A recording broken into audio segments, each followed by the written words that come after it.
The old grey horse, dreaming as he plodded along of his quiet paddock, in a new raw situation such as this, simply abandoned himself to his natural emotions, rearing, plunging, backing steadily, in spite of all the mole's efforts at his head, and all the mole's lively language directed at his better feelings. He drove the cart backwards towards the deep ditch at the side of the road. It wavered an instant, then there was a heart-rending crash, and the canary-coloured cart, their pride and their joy, lay on its side in the ditch, an irredeemable wreck. The rat danced up and down in the road, simply transported with his passion. "You villains!" he shouted, shaking both fists. "You scoundrels! You highwaymen! You road hogs! I'll have the law on you! I'll report to you! I'll take you through all the courts!" His homesickness had quite slipped away from him, and for the moment he was the skipper of the canary-coloured vessel, driven on a shoal by the reckless jockeying of rival mariners, and he was trying to recollect all the fine and biting things he used to say to the masters of steam launches when their wash, as they drove too near the bank, used to flood his parlour carpet at home.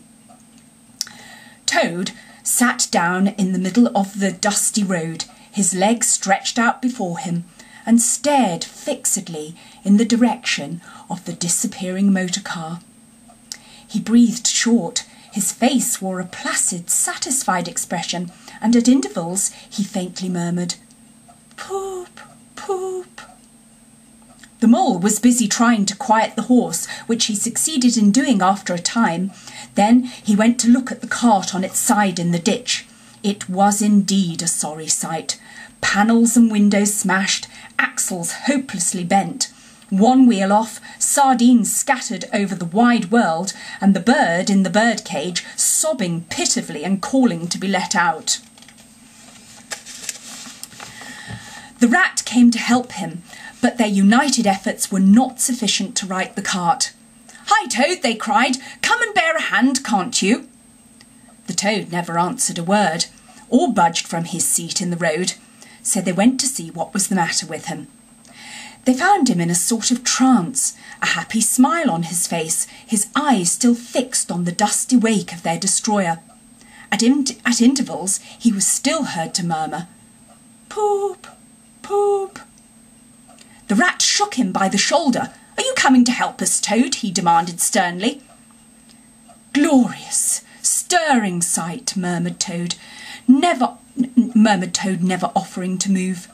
"The poetry of motion, the real way to travel, the only way to travel. Here today, in next week tomorrow, villages skipped, towns and cities jumped, all with somebody else's horizon. Oh, bliss! Oh, poop, poop! Oh, my! Oh, my!" "Oh, stop being an arse, Toad!" cried the mole despairingly. "And to think I never knew," went on the toad in a dreamy monotone. "All those wasted years that lie behind me, I never knew, never even dreamt. But now that I know, now that I fully realise, oh, what a flowery track lies spread before me henceforth.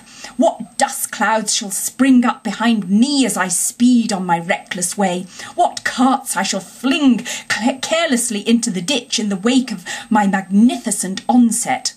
Horrid little carts, common carts, canary-coloured carts."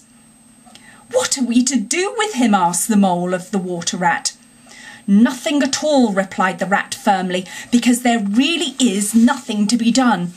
You see, I know him from old. He is now possessed. He has got a new craze, and it always takes him that way in its first stage. He'll continue like that for days now, like an animal walking in a happy dream, quite useless for all practical purposes. Never mind him. Let's go and see what there is to be done about the cart." A careful inspection showed them that even if they succeeded in righting it by themselves, the cart would travel no longer. The axles were in a hopeless state, and the missing wheel was shattered into pieces. The rat knotted the horse's reins over his back and took him by the head, carrying the birdcage and its hysterical occupant in the other hand. "Come on," he said grimly to the mole. It's 5 or 6 miles to the nearest town, and we shall just have to walk it. The sooner we make a start, the better."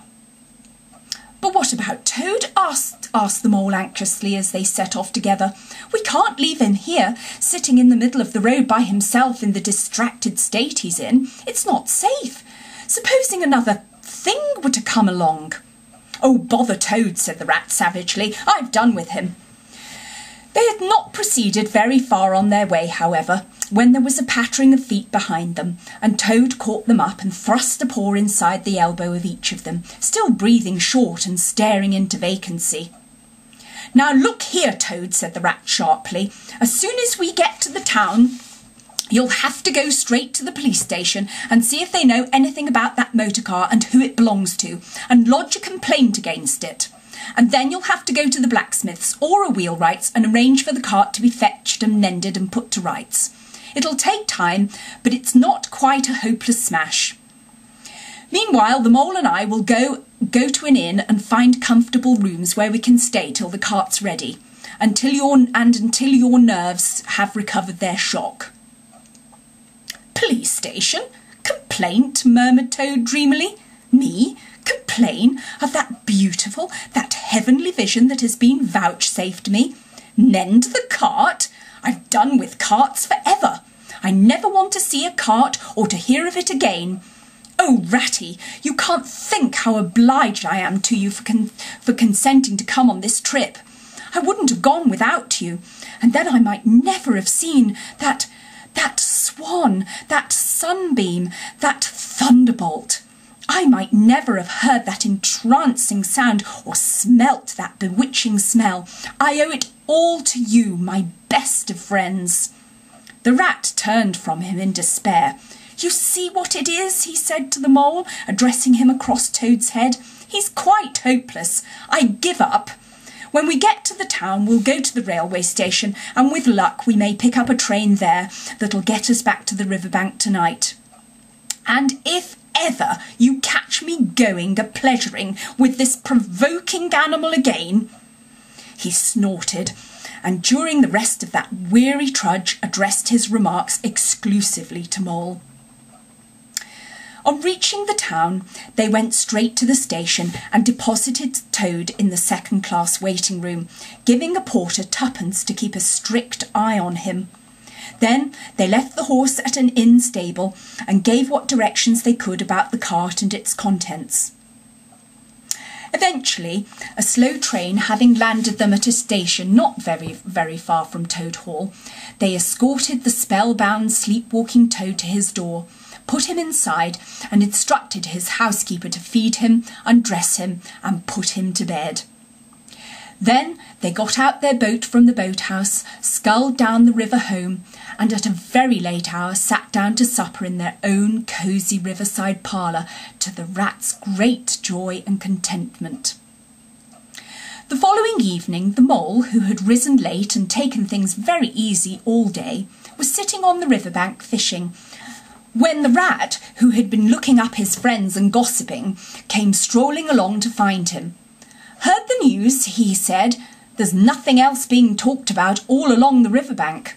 Toad went up to town by an early train this morning, and he has ordered a large and very expensive motor car." Chapter 3. The Wild Wood. The Mole had long wanted to make the acquaintance of the Badger. He seemed by all accounts to be such an important personage, and though rarely visible, to make his unseen influence felt by everybody about the place. But whenever the Mole mentioned his wish to the Water Rat, he always found himself put off. "It's all right," the Rat would say. "Badger'll turn up some day or other.